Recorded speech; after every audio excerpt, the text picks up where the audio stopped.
Do you know how much acid is in your drink? I bet you don't know, but I'm going to tell you in this video because it's something you should know. I'm also going to show you a chemistry trick that's found naturally in wines that will help you take the harsh edge off of acids. So stick around and we'll go on an acid trip together.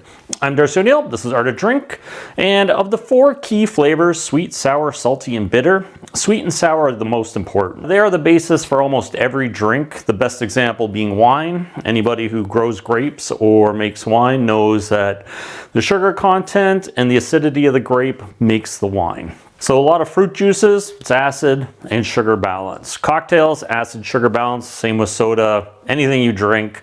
Basically the two go hand in hand. Though on a nutrition label you'll find sugar content, you'll find the salt content, so sodium and potassium, other minerals like calcium and magnesium. You'll also find fat, you'll find calories, you'll find protein, vitamins.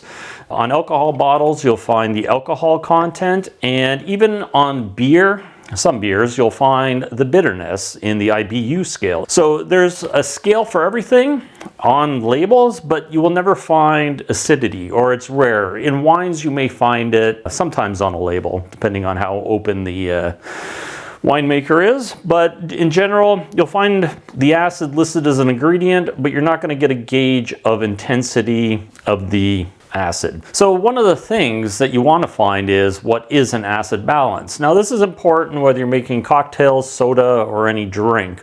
You need to know how much acid to put into something to balance out the sweetness. When you look at these things, you'll pick something like a margarita. And obviously we're just going to use the standard recipe, so a 3-2-1, so 1.5 ounces of tequila, 1 ounce of triple sec, and 1/2 ounce of lime juice. Now, the acid in limes and lemons is variable, but in a research paper, they averaged it out to about 1.2 grams per ounce. So if we're using 1/2 ounce of lime juice in this margarita recipe, when you do the math, you're going to end up with about 5 grams per liter or a 0.5% acidity. Now, how does that compare to other things? Well, if you look at white wines in particular come in at 6 to 9 grams per liter of total acidity. And in the wine industry, they do use TA, total acidity, as their measuring stick. In nature, you'll find anything from 5 grams or 4 grams per liter up to 25 grams per liter, not including lemons and limes. They come in somewhere around 70 grams per liter. But something on the low end would be a pomegranate or a sweet cherry. They come in at about 5 grams per liter. Apples and grapes come in at about 8 to 9 grams per liter of acid. And then you get a little bit higher in strawberries and raspberries at about 15 grams per liter. And then currants and oranges and gooseberries, they tend to get up around 24 to 25 grams per liter. And that's kind of the maximum, again, aside from certain citrus fruits. And so that kind of gives you a gauge. But there's different types of acids. There's malic acid, citric acid, tartaric acid. Those are the common ones in nature. You'll also find acetic acid, ascorbic acid, fumaric acid. There are many different acids in nature that we can use, but today we're just going to focus on the key three: malic, citric, and tartaric. And what we're going to do is we're going to make a 1% solution. So that's going to be just slightly above what grape juice is to test the acidity, and we're going to measure the pH, and then we're going to do a molar solution or equal molecules to find out which acid is stronger on a molecular basis. And then we're going to add a corresponding salt to the acid to smooth out the edges, and then we're going to add some sugar and get some balance depending on the sugar and the acid ratio. Now this is something you could do at home. It's not hard. You just need these 3 acids. You can get them anywhere. Your home brew store will always have them, and you can get all 3 of them. And if you need the corresponding salts, like potassium bitartrate, that's known as cream of tartar. You can find it in the baking aisle. Sodium citrate is pretty common. You can get that online as well. All the ingredients are easy to get. You don't need a pH meter. I'm just doing it for you to give you a gauge on acidity. But once you learn how to get your acid and your sugar balance, you're going to be able to formulate a lot more things a lot better. So the first step is to make some basic acid solutions, but to do that, first, because YouTube's a visual medium, we're just going to add some dye to these things. Now, tartaric acid is the natural acid in grapes, so we're going to make this one purple. And then the malic acid is the natural acid in cherries, so we'll make this one pinkish red. And because citric acid is the natural acid in limes, we'll make this one green. And we'll just give them a stir. Now this won't change the pH or affect anything, and it's just for visual reference. This is 10 grams of tartaric acid, and we're just going to add that to the solution. Make sure we get it all. And then we're going to add 10 grams of malic acid. And then we're going to add 10 grams of citric acid. Now I'm adding it to 1 liter of distilled water. So not tap water. It's best to do this with distilled water. But basically you're just going to stir these up until the salts are fully dissolved. The acids have dissolved. Those with the keen eye may notice that this has gone from purple to blue. Sometimes that happens with acids. They do change the pigments in dye. That's a known thing. It's not a big deal here, but if you're ever formulating soda, be aware of that. You might get the color you weren't looking for. The first step is let's check the pH of tartaric acid. And this is a 1% solution, or 10 grams per liter. And we are looking 2.1, kind of that 2.1 range. Quite acidic. So we'll just rinse our probe here with some distilled water to make sure we don't contaminate anything. And this is the malic acid, 2.2 kind of range, so slightly less acidic than tartaric acid. And one more rinse and we'll check the citric acid. And with citric acid in the 1% solution, that's 2.16, probably going down around 2.1. At 2.15 seems to be where it's sitting at right now. So that's not they all seem to be about the same in a 1% solution. The things we should do at this stage is taste them. Now literature says that citric acid is the least acidic, and then tartaric acid and malic acid being the most acidic, at least taste wise. So to do that, I'm going to start with the citric and just take basically a ml. Acidic, it's not extra harsh, slightly dry flavor, and this is just distilled water that I'm going to rinse my mouth with and to get the acid off my tongue. Then we're going to try tartaric acid, again 1 ml.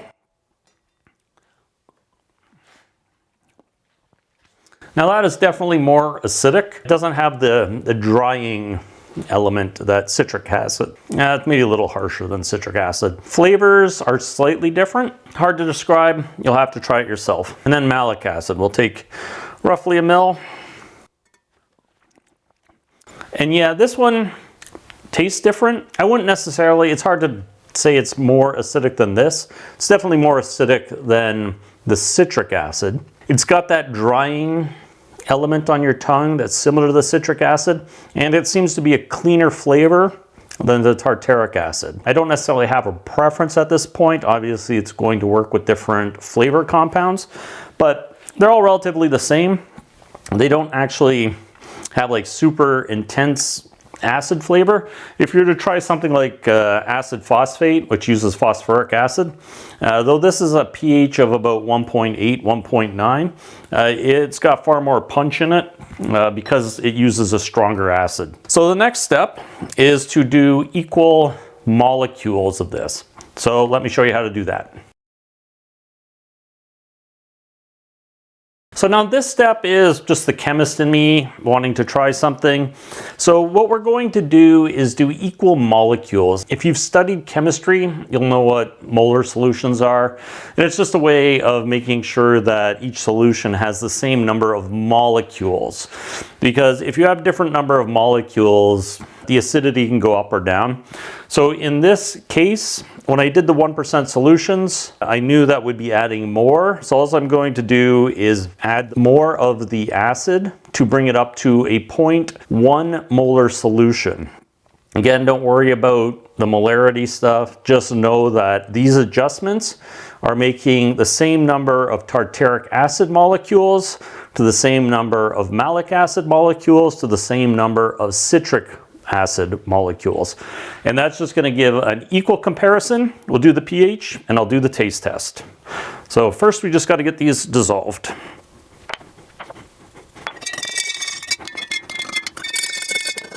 For your reference, this is now 15 grams per liter. This is now 13.4 grams per liter, and this is now 19.2 grams per liter versus 10 grams per liter for all of them. And we'll give this a chance for the last little bit to dissolve, and then I'll check the pHs. So with the addition of 5 grams of tartaric acid to this, we're dropping down to about 2.01 or 2.0 most likely. It's definitely dropped a little bit. Now let's check the malic acid. So now we're sitting about 2.1, so 2.11. Not quite as acidic as the tartaric acid, but again, we used we added 3.4 grams to this. And finally, citric acid. So the citric acids drop below 2 or at 1.98. When you bring them equal, make citric acid slightly more acidic or equal to tartaric acid, and malic acid being slightly less acidic than citric and tartaric. So I will do this in the order that literature says, though.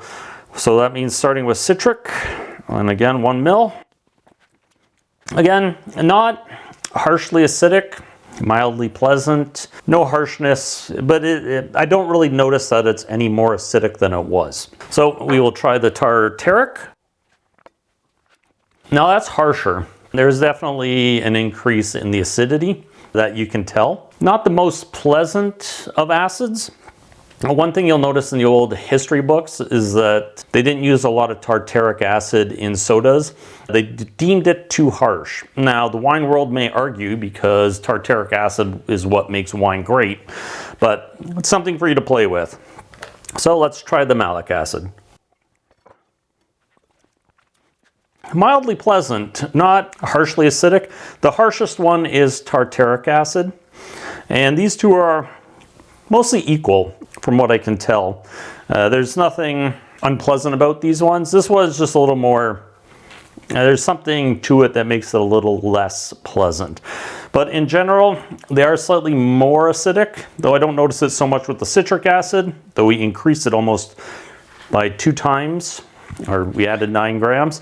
So again, something for you to play with. Whenever you do these tasting, especially in the video world, you're never going to get the same experience me describing it for you, but it's really simple to actually do this. Just follow along with the same recipes that I give you, or the same amount, and you can try it for yourself. So let's move on to adding a salt, a corresponding salt, to see if it will improve the tartaric acid and the citric acid.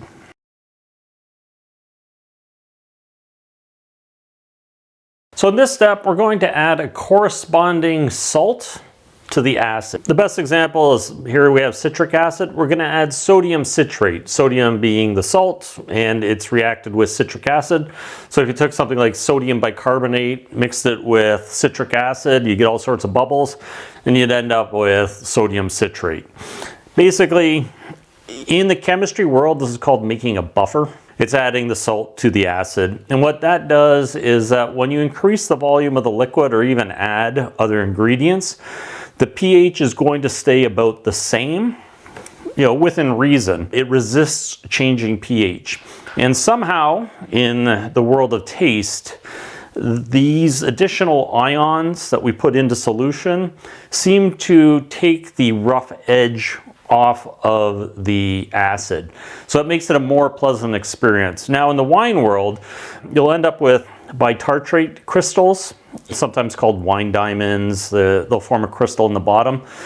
These naturally fall out of solution, but you have the tartaric acid and the bitartrate, often potassium or sodium bitartrate, and that is kind of a sign of a good wine.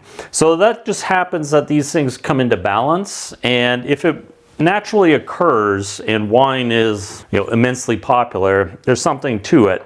So all we have to do is add, basically for citric acid, I'm going to add 19 grams of sodium citrate to this solution.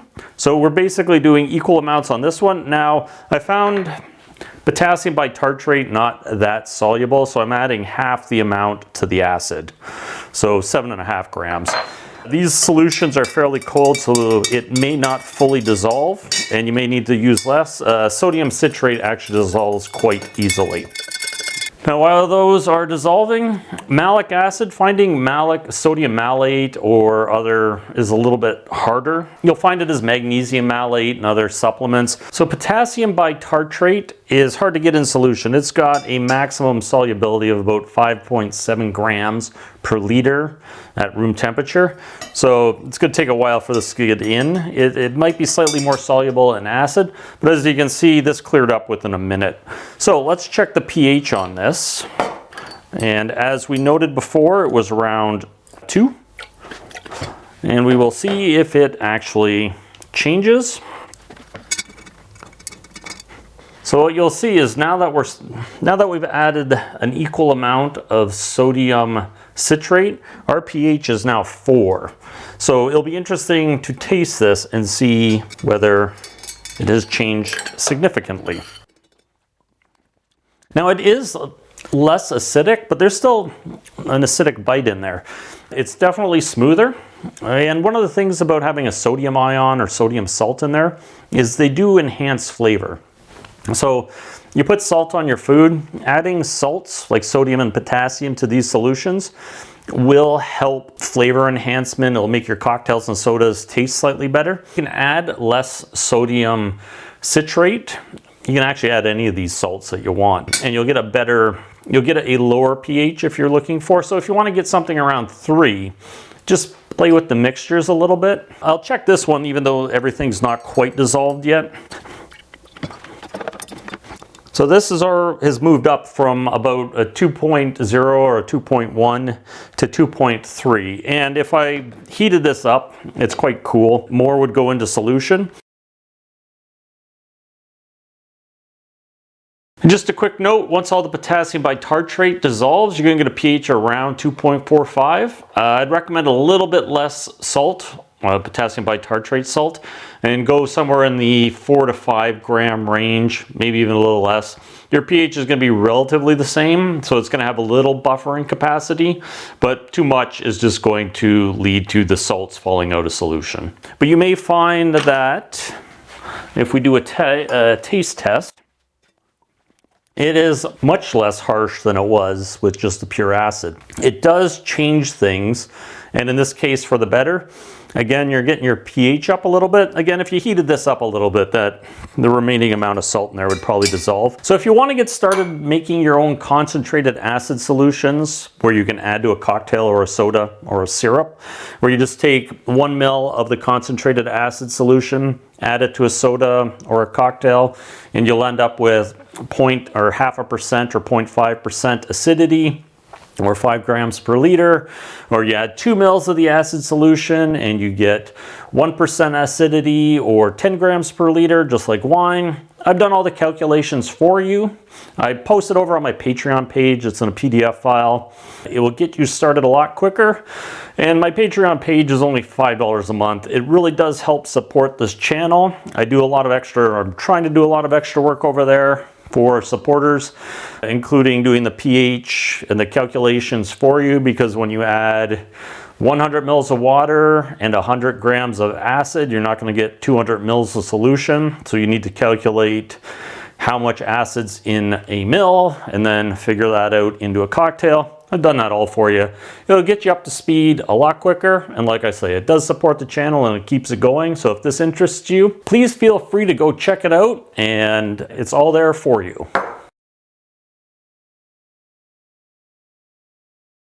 Now the last step in this process is to add some sugar.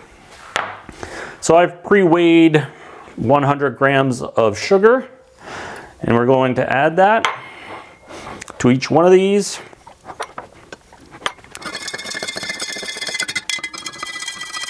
So now the final step in this is actually tasting them with some sugar. So I added 100 grams of sugar to a liter. It's going to come out to roughly just below a 10% solution, or like 9.5 bricks.